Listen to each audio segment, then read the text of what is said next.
जय जगन्नाथ नमस्ते भले थान समस्ते हालो हाय छाड़ू जय जगन्नाथ कहतु देशर स्वाधीनता पर अग्रसर हूँ। आज हूँ 80तम स्वाधीनता दिवस रे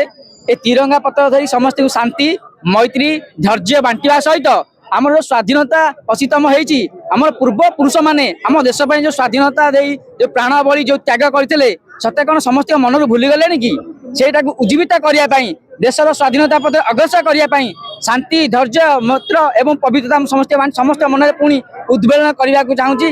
तिरंगा पत्र में समग्र देश में पुणी से तिरंगा बाना स्वाधीनतार उड़ू बोली एति मुझे प्रार्थना करुँच।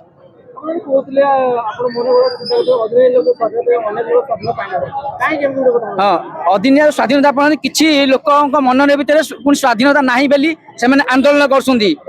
लेखनी मुन में पुणी रही जाइए कि से लेखनी मन खाता को आसी ना बोली किसी प्रगति हो पारनी से जो आंदोलन करूँ मुझे आज कहूँ कि लोक मन में पुणी बोधे अस्वाधीनता रही जाइए से भावुन आम स्वाधीनता पाइनी बोली से प्रतिवाद भी करुँच।